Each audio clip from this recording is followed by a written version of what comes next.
All right, guys, welcome back in the studio here.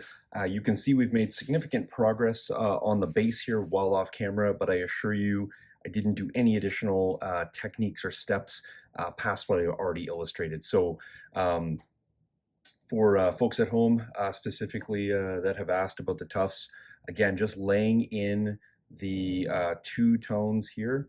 I went in and did the strong tone first, laid that wholly through both sides. I used the full package as mentioned. Then I went back in with the lighter green, which was actually called green, and I used half a package for that. So here's the thing I want to talk about this. Gamer's Grass tufts are really super fantastic. Oftentimes people will try to use them a little sparingly, wanting to have them go over, try to stretch them a little bit too thin. And I think you're found wanting if you do that. It was about $15 if you want to cut total product. I didn't quite use two full packages to Canadian dollars, that is, to kind of do that. And you can really see that I'm not found wanting on this base. I have full coverage. I really have highlighted everything that I want to highlight. And it looks super lush and like real grass. The more you get to, true scale, and the more you get to ground level, the more you're going to see that this really starts to pop and accent it nicely. The only thing that I did is I added a few tiny tufts through the middle, very small amount, and that's the really, really teeny ones that you see. If you guys haven't seen tiny tufts, they are fantastic. Such an amazing product that they came out with something like that. I was clipping and cutting tufts previously, like when I first started, to kind of get the teeny ones because I was working really small scale. Now the tiny tufts are out. They're awesome for 1/100 scale. We're all the way up to this guy here, and I think this guy is supposed to be in like 1/12 scale or something very similar to that. So they are very versatile. Here I'm adding them for a transitional element on a 15 millimeter Flames of War base or something similar. I might be using them as the actual grass tuff. So, and in some cases they may be, even waist size grass, depending on how small the scale you're actually going to go. So the reason I stopped here is I wanted to talk a little bit about the next sort of phase for this. Now, the natural tendency might be to go through and continue to add tufts, but you can see I'm really out of space. And so I want to talk about two specific things here. Don't be afraid to ever tear up a tuft that you've put down. I know that seems like a waste element. However, you can probably salvage it. But the other piece is that you don't want to leave intentional gaps in most cases where you think you're going to put something, because what ends up happening is you leave such an artificial space and you haven't sort of used the complement tufts around it to really tie in that. So if I were to just leave gaps here and there and say, hey, I'm going to put a flower in there later, when I put the flower in, it looks very much a standalone flower, and that's not what I'm looking for. If I want to place a flower, I can probably wedge it into the spaces that I've left, or I'll remove a tiny section of a tuft. It doesn't even have to be a full tuft, and then sink it in so that the flower really becomes immersed within the base. And that's a really important element. The other important element here is that after you finished your base layer, one of the things that I always consider is going back to my next biggest elements, and that would be the plastic plants that I have here. I also have here in the foreground some of the laser cut plants from Gamer's Grass, so I wanted to show you this. So I've sort of punched out, I haven't punched out every single leaf. They do give you these like additional single leaves or some doubles. I've used some doubles as well. That's great for a couple things. One, when you take these out, even I, who've done them a lot, will still occasionally tear or rip off a leaf. It's nice to have replacement leaves to kind of tie in there, especially if it's one of the ones that you don't have very many of. So that's a nice sort of touch that I use the single leaves for. You can also use single leaves as fallen leaves if you're doing sort of a fall leaf pattern. You can also cut the two bys here into singles if you need more singles. You can double up them to make more fours, and so there's a lot of versatility here. I punched this out because it's a bit of a tedious process, and I want to talk about another thing here as well. Don't be afraid to spend time on this. And gluing them the first time is a little frustrating because they do have a lot of spring tension in them when you start folding them up, and they can fly around. But don't get discouraged, because when you're done the product and you put it together, it's fantastic here. I'm just gonna, oops, there we go. I'm just gonna pop it right into my hand, and you can really see how cool and depth filling this plant will be, especially when we start to take it to our base and we start immersing it into the base itself. And you can see that color pop. It is going to be fantastic. So I have a whole bunch of those here. Push them up and so you can see there's a whole bunch here. I've done some painting of plants as well. And here's the other thing with this is that don't be found wanting. Over plan. I can always use less than these, but I can't go make more, especially if I have a specific paint scheme that I've done. And you can see with the plants here, what I've chosen to do is really kind of stick to the dark tones minus this. I like these plants and they looked a little bit too interesting to just leave like a you know, a natural green. So I went to tie them into these. So I've used a scheme that I've used before and really kind of making this royal green, this emerald green pop, and then I just hit the quick brush over the tips here to kind of give that bulbous look, the brightest, you know, that sort of iridescent type look. And these will be kind of cool, something with a bit of height kind of coming in randomly. Now, standalone, obviously it stands out greatly, but when it has the complement of the other teal elements, I think it'll look the part. But one of the things that I need to do right now is I need to make some considerations for how am I going to bring in these other elements. And the reason that I don't want to be sticking these in on top of maybe some of the laser cut or even the flowers is because I don't want to dominate the flowers and I don't want to dominate the accent colors with these plants. I want to bring these elements in and then I can work around those. So that's really important and a consideration that I want to make. So I'm just going to show you here on camera kind of what I have to work with. So I have these really leafy ones. I like this. I can clip them as well, so I can have it like this high, this high, this high. So I just painted the whole thing because I won't have them all at this height, but I really like this plant because I can change the depth of it, and the tips work really, really nice as little sprouts coming up. So typically what I'll do is wherever I clip the plant, I don't usually use the bottom because it's kind of, you know, not really that interesting after that. It just looks like a shoot with no top. But these I do change and vary the height. So those will definitely go in here. These are really cool. I have these more for arid regions, but I thought, you know what, given the fact that these worlds are really quite interesting, maybe we kind of have this sort of spiky, spidery type of plant. So I got a couple of those. These being nice green ferns, they can be a couple things. They could be the early sprouts of these, or they could just be another type of plant. Again, changing the height and depth of these will be cool. You can kind of back, you know, one or two together to sort of give you, you know, some depth like that as well. So there we go. And then the other one that I have here is, again, a bit more of a spear type leaf. It's got nice variations. Underneath the underside is a little bit different than the top, so I oversprayed these just to depending on which way the light catches them. They'll give you that natural element, and then it's got a nice vein in the leaf as well. And then I even have some of the filigree, sort of deadfall that's come off the filigree plants that I have. Use this for camo.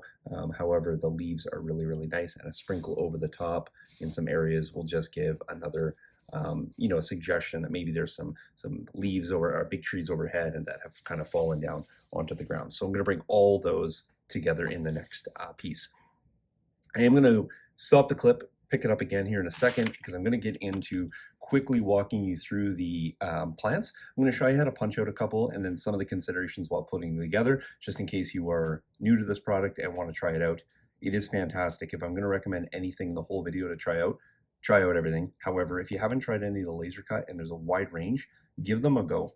I have numerous ones. I've sort of run out my stock in various builds, but I picked these up from the local shop. In fact, they have given them as a sacrifice to this build, if you will. And I'm going to show you quickly how to punch out one or two of these. We'll put them together. We'll do a small little side clip. And then what I'll do is I'm going to come back in and show you. I'll probably put in a couple of these plants, bring you back into the video, put in a couple more, and then I will specifically show you where and how we're going to put the laser cut plants down. And then I think we'll be able to tidy this build up. We'll do the pour at the very end, and then we'll let that set overnight, and I'll give you some action shots of the final build at the very end. So stay tuned, guys. We're wrapping it up. But it's been a great series, nice little weekend build here, something you can do in the comfort of your own home, and I really hope you guys are enjoying that. Like I said, consider a like, a follow, etc. if you want to get on the paid tier. That helps me out. More builds for you guys to check out. Stay tuned.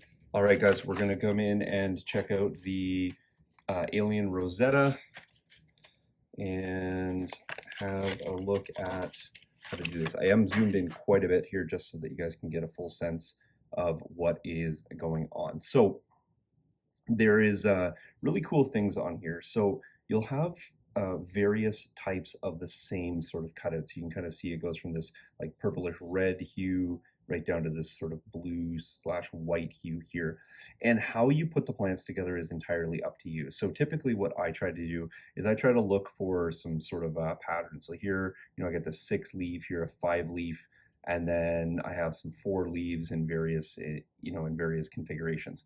I typically don't do more than 3. I find that after that, you sort of lose the effect anyway.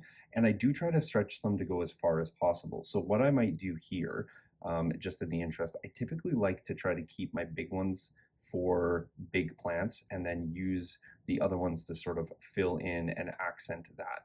So what I'm going to do for this is I'm going to start with this really big one. Now, what you're going to notice is what I typically do is I try to like bend and tease out as much as I can before I start removing it. It only has a couple contact points. Typically it's right on the sides of the leaves. And so what I typically try to do is tease around as much as possible to try not to break any of the leaves. Now, when I'm doing that, am I successful every time? No, but taking your time here is going to be your friend. So this one looks like it's actually attached on the ends. So some of them look like they're on the side, some of them are on the very, very tips. So there we go. We have this first leaf sort of teased off. Now I'm going to look to see something to put kind of in the middle of that. I'm going to go with this. I'm going to go with this 5 leaf one over here on the side. That one came out really, really easy. Set that down, and then I'm going to look for a center for this one, and I might go with this little guy right over here. So again, I try to find my way to the center of it and then just pull and tease everything away that I can. There we go.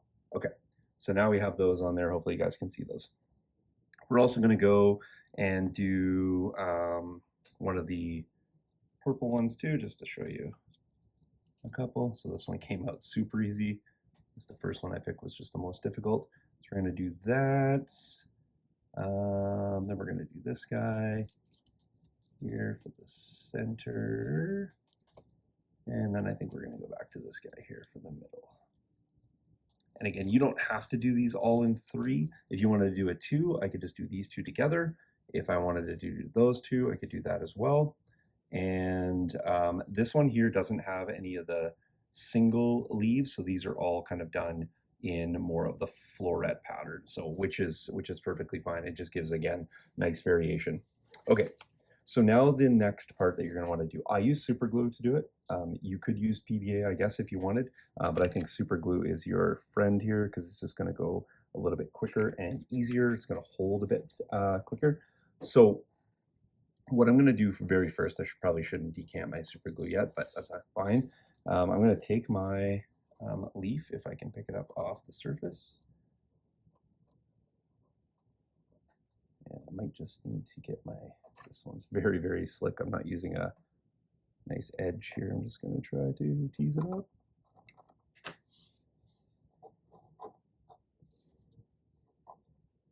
All right, so what I'm going to do is I'm going to pick it up off the surface, and then I'm going to go ahead and give it a bend. So what you can do is I use my fingers. However, if you take a toothpick and you push it into the middle and you're careful, just to give you a single holding point, and then just fold and roll it together. What I try to do is just squeeze it. Don't need to hard bend anything. You're just looking to get the leaves crimped up a little bit. And then what ends up happening is, there you go. I'm sorry, you guys have to look at my thumbnails. I'm all covered in flocking and everything else. So such is life, I guess, when you're building terrain. The next one here, again, I'll do it without the toothpick this time. I just crimp the leaves together and then just kind of give it a little roll, not squeezing it entirely, just rolling it through. And then hold that in my palm and kind of see how it's all curled up. And then the last one. You guys will just be able to see thumbs here because it's so small, but I assure you I'm doing the same thing. Roll and fold. All right, so we're back in now with both sets of plants now folded, and we're going to go ahead and start assembling them.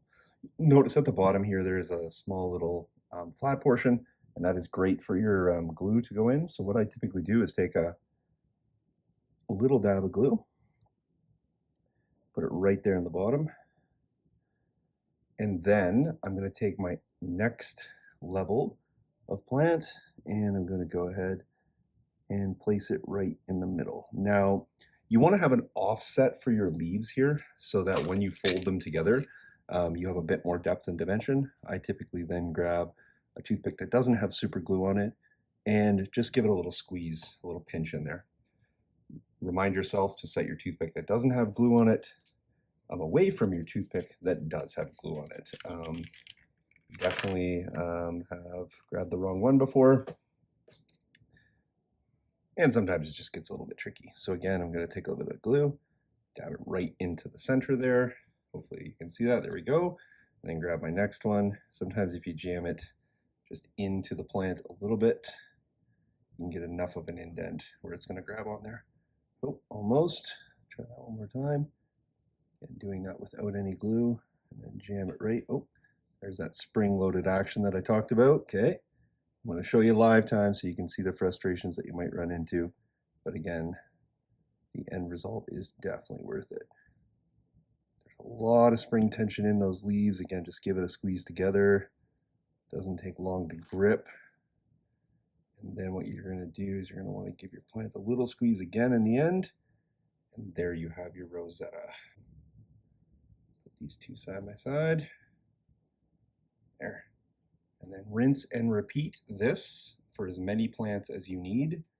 The undersides are also done, which is really nice. So there's nothing going to fail you in terms of like missing an angle that has paint or color or detail. These are absolutely fantastic.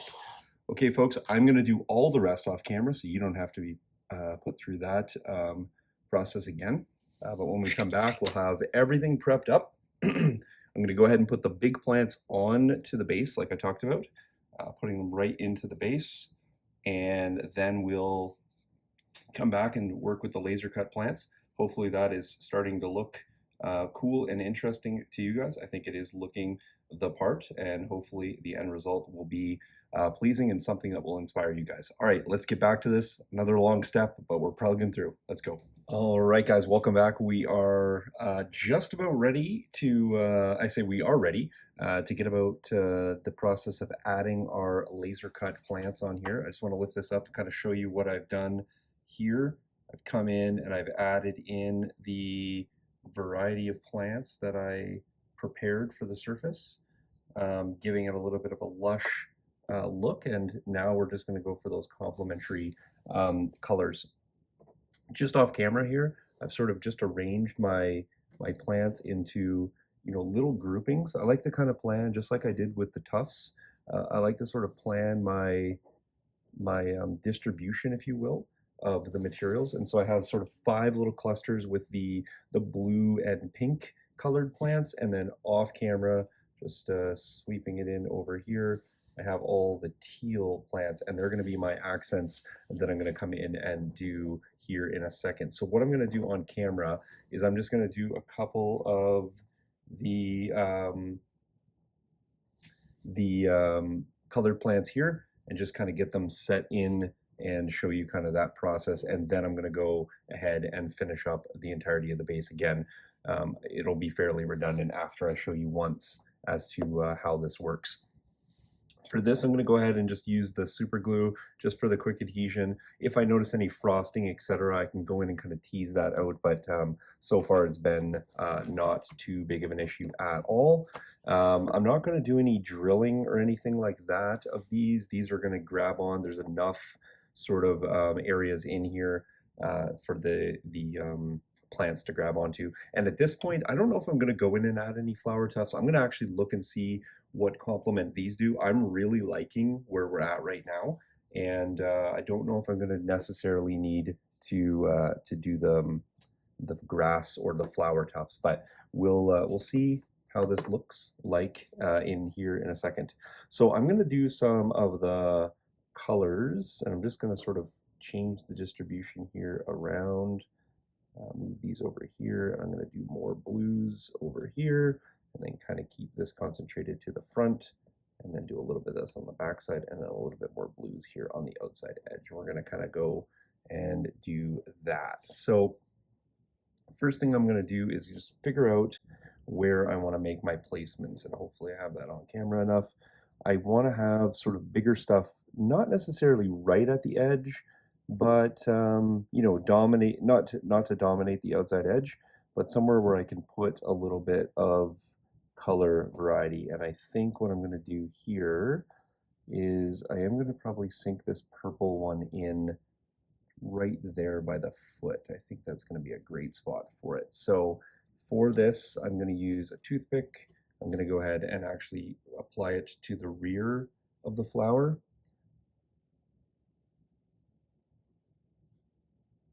Get a nice general helping over the whole bottom there. Nice amount. I'll redistribute these flowers out here in a second.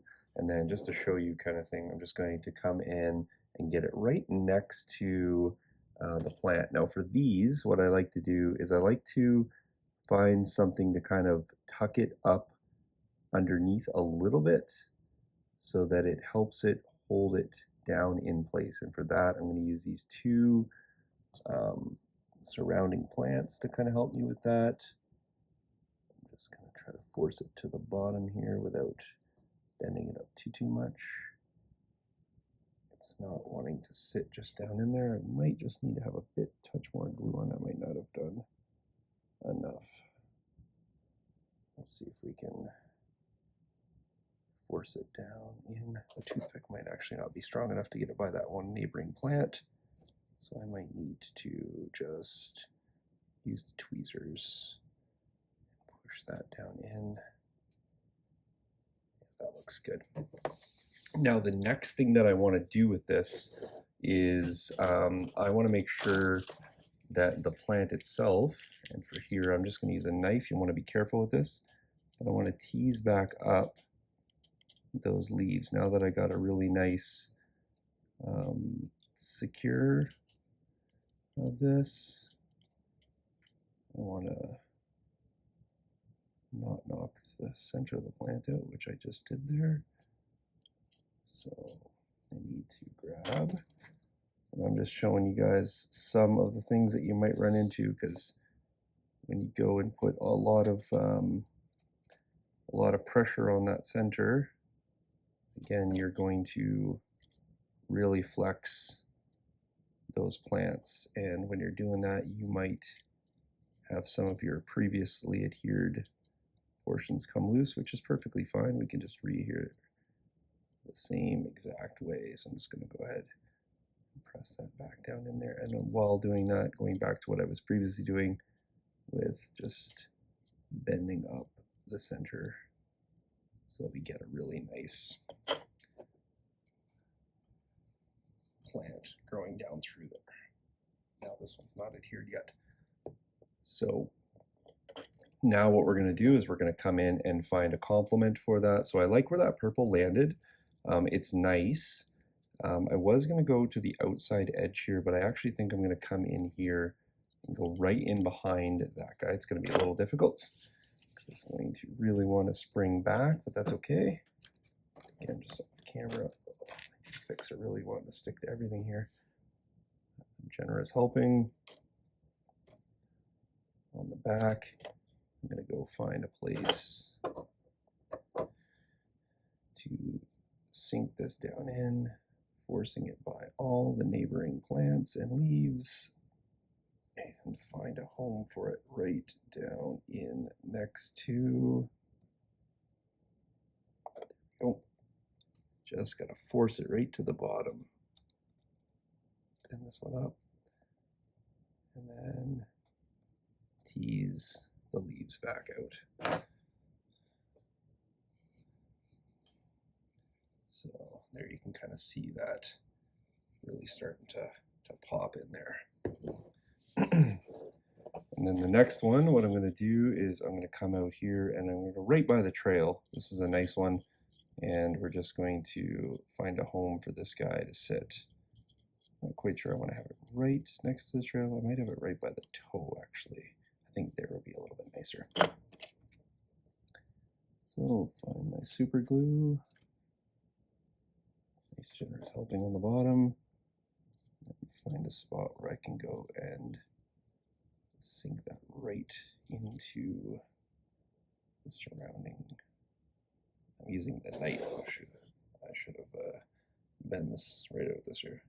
Just using the knife tip here with light pressure, just so I can get a really nice fold in there. And then there we go. So now we have that purple hue right through there. Remember, we still have some of the teal to bring in as well. The teal is going to come in and accent and really bring those pieces out. So let's do just a couple more. We'll bring some of the blue in. I'll try to make sure it's a little bit more centered here for you. Sorry, I'm working around the camera at the same time. So I'm trying to see what you guys can see and also just trying to see myself. I think I'm going to switch up this and put those two together. I don't have a ton of real estate here, and so I don't want to have two large plants. I'd rather have a small or a medium and a small kind of together. And I'm going to come right in. I think what we're going to do is we're going to go here right next to the rock and bring that right down in. I'm giving it nice pressure here just to really bring that out. And then I'm going to go right snug to that guy.